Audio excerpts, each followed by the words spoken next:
The Champions League bounced back in emphatic fashion, almost as emphatically as Barcelona.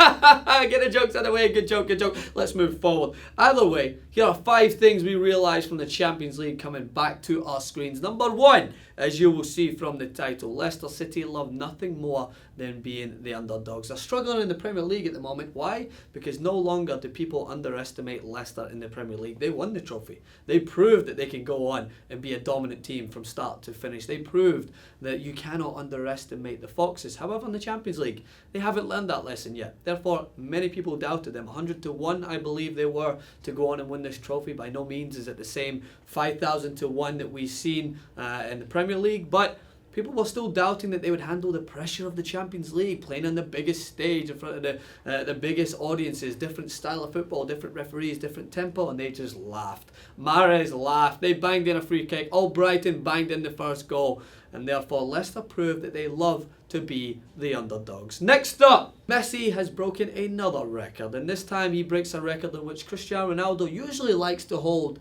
the Champions League records when it comes to goals scored in a season. He likes to try and try and break his record each year, but Messi now holds the most hat-tricks scored in the Champions League, and of course he managed to do that against Glasgow Celtic. So that's about it. We can talk about that. We can talk about the fact that Argentinians in general will like to bang in hat-tricks in this Champions League opening week because we have Sergio Aguero banging in a hat-trick against Borussia Mönchengladbach.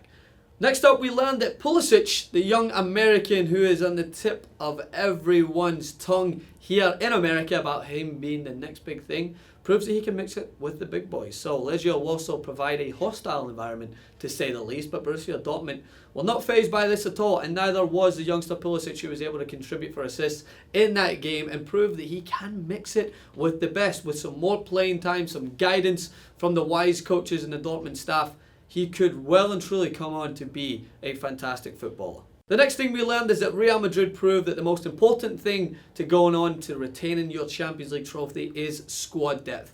Many people criticised the Galacticos for not going out in their usual way in the summer transfer window and splashing the cash on a new pair of shoes. What they did instead was they bought out of necessity, not out of greed. They bought a player like Morata back in from Juventus because they realised that Benzema, he's not got the best track record when it comes to fitness. Sometimes he goes a little hot and cold, although he is still one of the world's best strikers. So they bring in Morata to bring in moments like this. Up against adversity, 1-0 down against Sporting Lisbon. Ronaldo gets him back into the game with a free kick, and then they bring on Morata with the likes of James from the bench, who is probably one of the most expensive depth players you could have.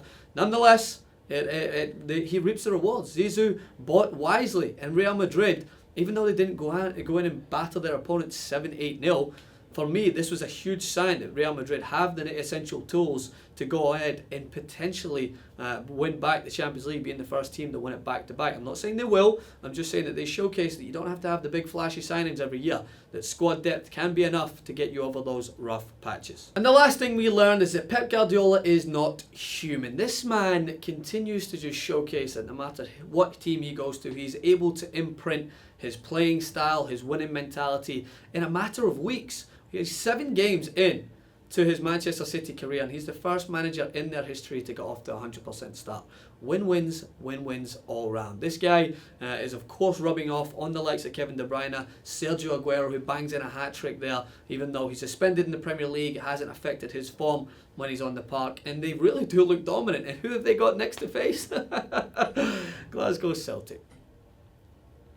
So that's it for me. Opening week of the Champions League. Make sure to hit me in the comment section below. What are the things you learned from the opening week of the Champions League? I'm sure there's other things I missed out, but I had to categorise it and narrow it down into 5. And I didn't want to mention any more about Celtic than what I had to. Either way, hit me in the comments on Twitter, Francis_Maxwell, on Instagram, Francis Maxwell Host, and I'll see you guys very soon.